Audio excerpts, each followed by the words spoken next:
സമസ്തയിലെ league അനുകൂലികളും എതിരാളികളും തമ്മിലുള്ള തർക്കം ഇപ്പോൾ പൊതുമാധ്യമങ്ങളിൽ വളരെ ചർച്ചയായിക്കൊണ്ടിരിക്കുകയാണ്.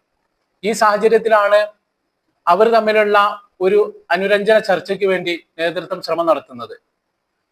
കുഞ്ഞാലിക്കുട്ടിയുടെ മധ്യസ്ഥതയിൽ കാര്യങ്ങൾ പരിഹരിക്കുന്നതിന് വേണ്ടിയിട്ട് യോഗം വിളിക്കുകയുണ്ടായി. പക്ഷെ ആ യോഗത്തിലേക്ക് ലീഗ് അനുകൂലികൾ മാത്രമേ എത്തിയതുള്ളൂ എന്നുള്ളതാണ് നമുക്കറിയാൻ സാധിച്ചത്. എന്തായാലും നേതാക്കന്മാർ നടത്തിയ പത്രസമ്മേളനം, ജിഫ്രി മുത്തുക്കോയ തങ്ങളും അതുപോലെ തന്നെ സാദിഖ് അലി ശിഹാബ് തങ്ങളും കുഞ്ഞാലിക്കുട്ടിയൊക്കെ പാടെ നടത്തിയ പത്രസമ്മേളനം കാണാനിടയായി. അതിൽ തങ്ങളുടെ ചില വാക്കുകൾ നമുക്കൊന്ന് കേൾക്കാം. ജിഫ്രി മുത്തുക്കോയ തങ്ങളുടെ. ബഹുമാനമുള്ള നേതാക്കന്മാരും മുസ്ലിം ലീഗിന്റെ ബഹുമാനപ്പെട്ട നേതാക്കന്മാരും പ്രത്യേകിച്ച് ഇരിക്കുന്നവരൊക്കെ കൂടി എപ്പോഴും ഇങ്ങനെ ചർച്ച ചെയ്യാറുണ്ട്. പല വിഷയത്തെ പറ്റി ചർച്ച ചെയ്യാറുണ്ട്. അത് പൊതുവെ ഒരു വലിയ കുടുംബങ്ങളാവുമ്പോൾ അങ്ങനെ ഉണ്ടാവുമല്ലോ, പല സ്വലച്ചേർച്ച കുറവോ അതല്ലെങ്കിൽ ചില്ലറ അഭിപ്രായങ്ങളൊക്കെ ഉണ്ടാവും. അപ്പം അത് പറഞ്ഞു തീർക്കൽ പഴയ കാലം മുതലുള്ളൊരു പരിപാടി. അവിടെ തുടങ്ങിയതല്ല, മുമ്പ് തന്നെ ബഹുമാനപ്പെട്ട ശംസുലമാനുള്ള കാലം മുതൽ, പണ്ഡിതുസ്താദുള്ള കാലം മുതലൊക്കെ ഈ സംഭവങ്ങളുണ്ട്. സത്യത്തിൽ തങ്ങളുടെ വാക്കുകൾ കേൾക്കുമ്പോൾ വളരെ സങ്കടം തോന്നിപ്പോവാണ്. തങ്ങളുടെ മുഖത്ത് വല്ലാത്തൊരു വിഷമം പോലെയുണ്ട് ഈ കാര്യങ്ങള്.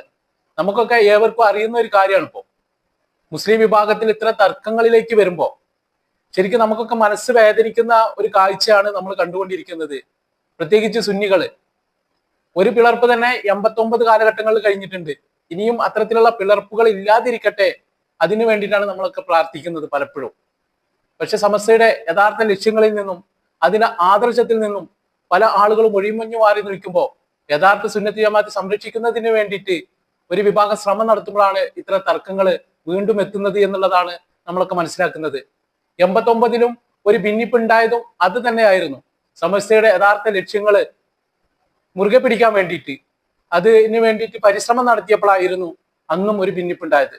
എങ്കിലും ഇപ്പോഴും അത്തരത്തിലുള്ള ഒരു ഭിന്നിപ്പിലേക്ക് കാര്യങ്ങൾ പോകുന്നുണ്ടോ എന്ന് നമ്മളൊക്കെ സംശയിക്കേണ്ടിയിരിക്കുന്നു. എന്തായാലും ഒരു മതസംഘടനയെ ഒരു രാഷ്ട്രീയ പാർട്ടിയുടെ വാലായിട്ട് കൊണ്ട് പ്രവർത്തിക്കേണ്ട ഒരു ഗതികേടിലേക്ക് പലപ്പോഴും ഈ സംഘടന മാറുന്നു എന്നുള്ളതാണ് വളരെ ഖേദകരമായിട്ടുള്ള കാര്യം. ഇവിടെ ഞാനൊരു കാര്യം പറയട്ടെ.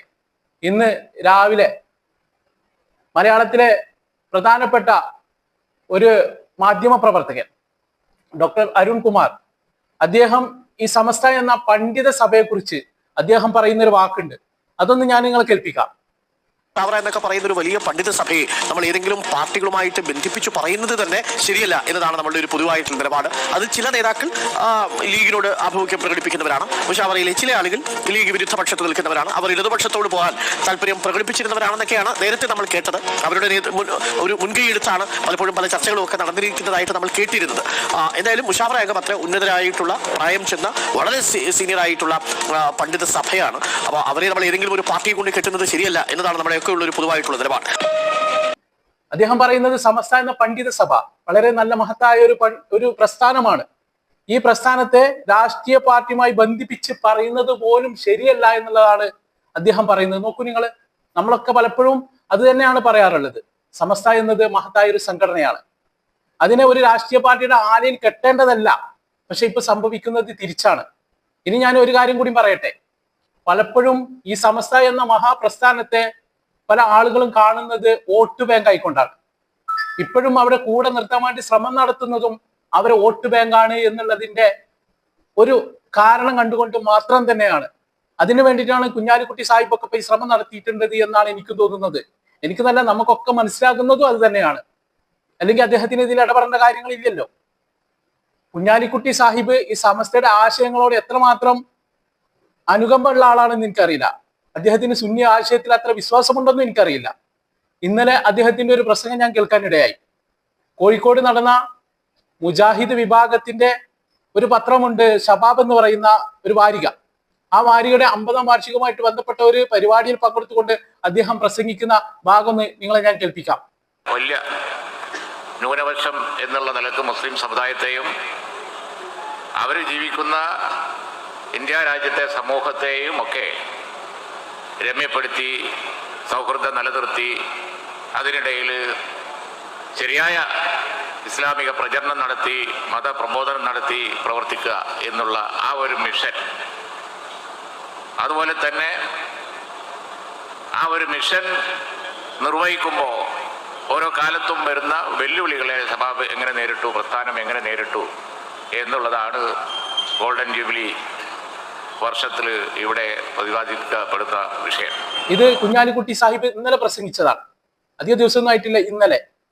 നോക്കൂ നിങ്ങൾ, അദ്ദേഹത്തിന്റെ ആശയപ്രകാരം ഈ മുജാഹിദ് വിഭാഗമാണ് സത്യം എന്നുള്ള നിലക്കാണ് അദ്ദേഹം അതിൽ ഒരു സൂചന പറയുന്നത്. നോക്കൂ നിങ്ങൾ, പലപ്പോഴും സമസ്തയുടെ ആശയത്തോട് നേരെ എതിരുള്ള ഒരു പ്രസ്ഥാനമാണ് മുജാഹിദ് പ്രസ്ഥാനം. മുജാഹിദ് വിഭാഗത്തിലുള്ള ആളുകൾ നരകത്തിലാണെന്ന് വിശ്വസിക്കണം സുന്നികൾ എന്നുള്ളതാണ് സുന്നി വിശ്വാസം. അതുപോലെ തന്നെ സുന്നികൾ മുഴുവൻ നരകത്തിലാണ് എന്ന് വിശ്വസിക്കണം എന്നാണ് മുജാഹിദിന്റെ വിശ്വാസം. ഒരു കൂട്ടർ പറയുന്നു മറുവിഭാഗം പഴച്ചതാണ്, മറുകൂട്ടർ പറയുന്നു മറുവിഭാഗം പഴച്ചതാണ്. ആ ആശയത്തിലാണുള്ളത്. ഞാൻ കരുതുന്നുണ്ട് മുജാഹിദുകാർ പഴച്ചതാണെന്നുള്ളത്. ഞാൻ പഴച്ചതാണെന്ന് മുജാഹിദുകാരും പറയുന്നുണ്ടാവും. ആ രീതിയിലാണ് കാര്യങ്ങളുടെ പോക്ക്.